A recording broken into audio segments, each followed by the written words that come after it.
নমস্কার। আজকের স্ট্যান্ডার্ড 2 এর ইতিহাস পড়াবো আমি। তোমাদের দ্বিতীয় যে পার্বিক পরীক্ষা সেটা হয়ে গেছে, অনেকেই ভালো পরীক্ষা দিয়েছো।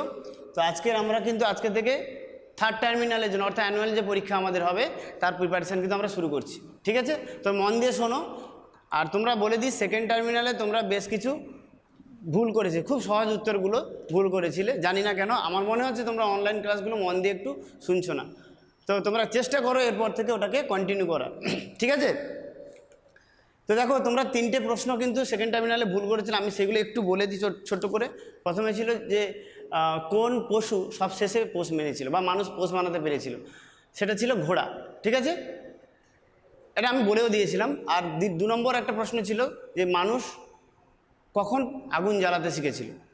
বইতে তোমাদের নব্যপ্রস্তর যুগ ছিল, ওটা পুরনো প্রস্তর যুগ হবে, আমি এটা বলেও দিয়েছিলাম, ঠিক আছে? ওটা ভুল করেছো ম্যাক্সিমাম, বেশিরভাগই, 2-1 ছাড়া সবাই ভুল করেছো। আর তৃতীয়টা হচ্ছে যে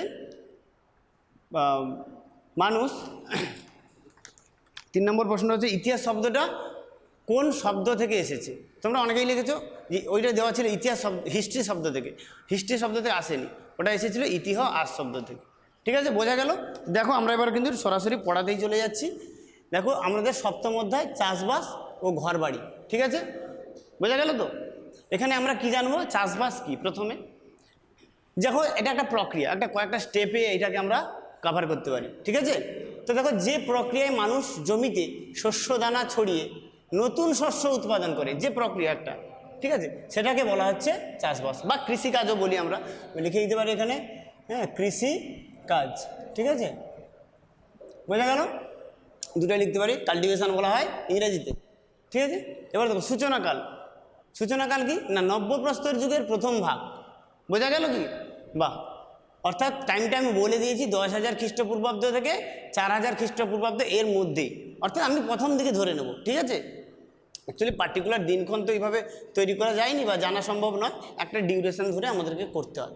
এবার দেখো, কোন অঞ্চলের মানুষ প্রথম চাষবাস শিখেছিল। বোঝা গেছে কি? বাহ! দেখো, মানুষ, আমি এখানে একটা জায়গা লিখে দেবো, লেভেন্ট, খুব আনকমন নাম, ঠিক আছে?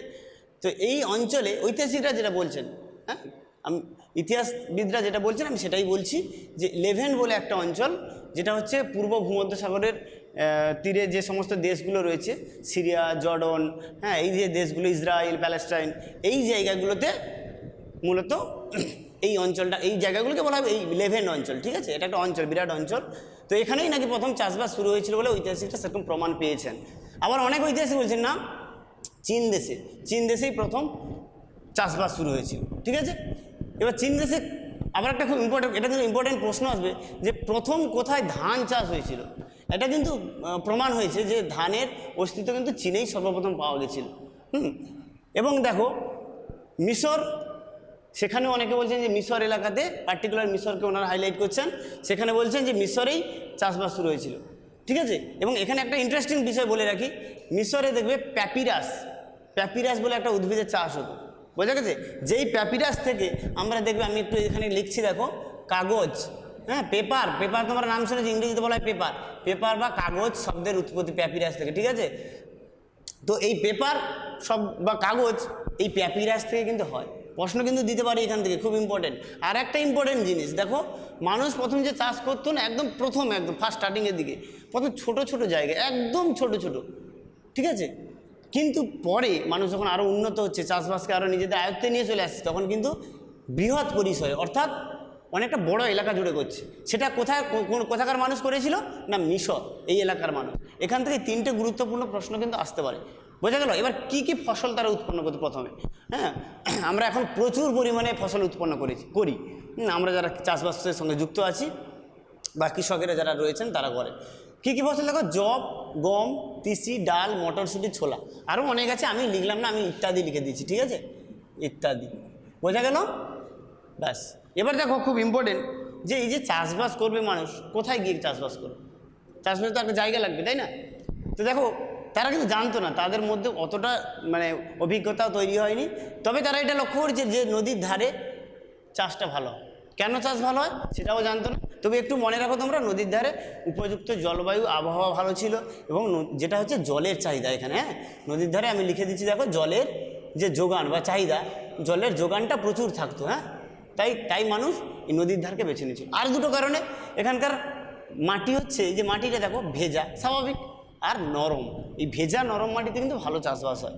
তো এইটাকে তারা ফলো করতে পেরেছিল, বুঝতে পেরেছিল, তাই মানুষ এই চাষের উপযুক্ত স্থান হিসাবে এই জায়গাগুলোকে বেছে নিত। সবসময় নদীর ধার না হলেও যদি ভেজা নরম মাটি হতো সেখানেও করতো। এবার দেখো তারা চাষ করতো কী দিয়ে?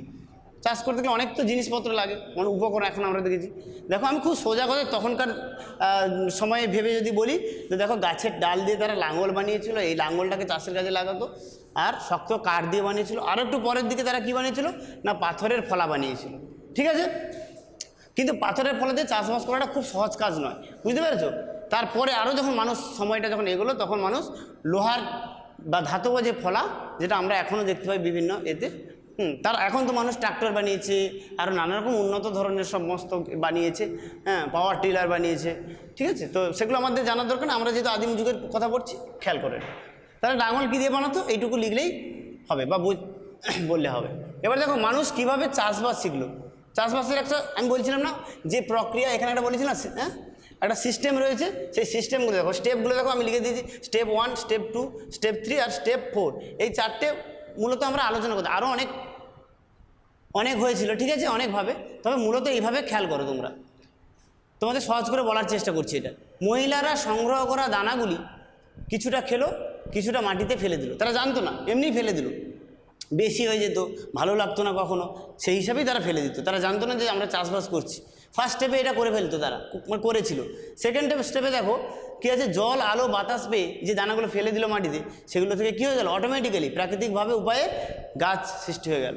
ঠিক আছে, 3 নম্বর স্টেপে দেখো, যখন গাছ হলো, দানা হলো আবার, তখন সেই গাছগুলোকে, সুন্দর সুন্দর গাছগুলোকে তারা যত্ন নিল, বেশ সুন্দর করে। আমরা যত্ন নিই নতুন গাছ লাগানোর পরে, এবং তার যে দানা হয়, তার যে ফসল হয়, সেটাকে আমরা সংগ্রহ করে নিই। দেখো নতুন দানা কিন্তু তারা আবার সংগ্রহ করে নিল, তারা খুব আনন্দের সঙ্গে এটা করলো। এবং লাস্টে দেখো যখন মানুষের সংখ্যা বাড়ছে ধীরে ধীরে, বা তাদের চিন্তা ভাবনা বাড়ছে না, তখন দেখো মানুষ স্টেপ 4-এ আসছে। কী করে? ওই যে দানাগুলো ছিল সেইগুলো দিয়ে তারা আরও বড় চিন্তা করছে। লাঙ্গল করা মাটিতে, অর্থাৎ অনেকটা জায়গা জুড়ে, আবার একটা বলছি, এখানে লেখা আছে লাঙ্গল করা মাটিতে অনেকটা জায়গায় সেগুলি ছড়িয়ে তারা ফসল উৎপন্ন করতে শিখলো। এইটা কিন্তু এই শেষ স্টেপটা কিন্তু তাদের নিজেদের থেকে, মানে এটা তারা আবিষ্কার করলো বলতে পারি।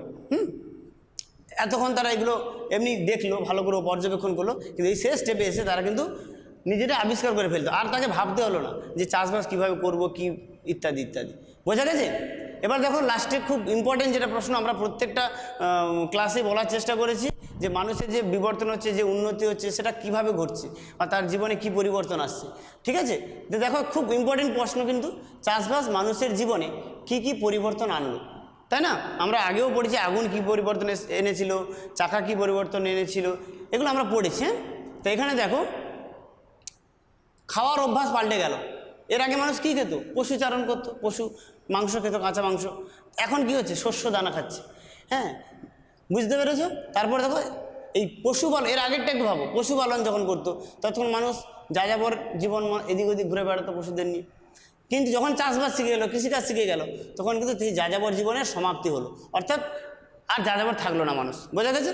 এরপর কি হলো দেখো, চাষের ফলে কি ফসলগুলো, এখানে বলেছি আমরা ফসল হচ্ছে না, এই ফসলগুলো তারা কী করতো, তাদেরকে তো জমা রাখতে হবে কোথাও, এবং নিজেদেরকেও থাকতে হবে। তারা কি করলো, এই চাষের জমির কাছাকাছি ঘর বানালো এবং ধীরে ধীরে যখন ঘরগুলো অনেক বাড়তে লাগলো, তখন ধীরে ধীরে স্থায়ী বসতি গড়ে উঠলো। এটা কিন্তু চাষবাসের ফলেই কিন্তু সম্ভব হলো। একটা ইম্পর্টেন্ট দেখো পয়েন্ট আমি রেখেছি, দৈহিক গঠনের পরিবর্তন হলো। বুঝতে পেরেছো? মানুষ এর আগে কী খেত? পশুর মাংস খেত, কাঁচা মাংস খেত। তারপরে মানুষ যখন পোড়া মাংস স্বাদ পেলো, পোড়া মাংস খেলো, তারপর তার চোয়ালগুলো শক্ত হয়ে গেছিলো, তার গায়ে শক্তি এসেছিলো। কিন্তু আবার যখন এটা পড়ছে, চেঞ্জ হয়ে যাচ্ছে, তবে মাংস খাওয়া কিন্তু ছেড়ে দেয়নি তারা, মানে এইটাতে বেশি অভ্যস্ত হয়ে পড়ছিল। ঠিক আছে, মানে শস্য দানার ওপরে। বোঝা গেল? তখন তারা কি করে দেখো, তাদের কি হলো, দৈহিক গঠনে পরিবর্তন হলো, অর্থাৎ তাদের শক্তিটা একটু কমে গেল। কারণ এখানে প্রোটিন, যে মাংস থেকে যেটা আমরা পাই, সেইগুলো কিন্তু কমে যাচ্ছে। কার্বোহাইড্রেট বা শর্করার পরিমাণ এখানে বেশি, যেখানে দৈহিক শক্তিটা খুব হয় না। তারপর দেখো গোষ্ঠী জীবন আরও ভালোভাবে দেখা গেল। বোঝা গেল? এই 5টা কি 6টা পয়েন্ট তোমাদের যেটা বলবো, এই পয়েন্টগুলো শুধু লিখলেই তোমাদের অ্যান্সার সঠিক। এবার দেখো ঘর তৈরির জন্য তারা কি বানালো, আমরা বলেছি না ঘর বানিয়েছিল, এখানে পরিবর্তন এসেছিল। ঘর বানানোর উপকরণগুলি কি কি, অর্থাৎ কি কি দিয়ে তারা ঘর বানাতো, দেখো লতা পাতা দিয়ে, কাঠ দিয়ে, খড়, পরের দিকে আরও মাটি, গাছের আঁশ দিয়ে তারা কিন্তু ওই বাঁধতো, মানে যে ডালপালা দিয়ে ঘর বাড়িগুলো বানাতো, এই আঁশগুলোকে দিয়ে তারা বাঁধার কাজগুলো করতো। বুঝতে পেরেছো? তো এই হচ্ছে আমাদের সপ্তম অধ্যায়ের আলোচনা। এইটুকু ভালো করে পড়বে আর এগুলোকে ফলো করার চেষ্টা করবে। ঠিক আছে? ভালো থেকো, সুস্থ থেকো।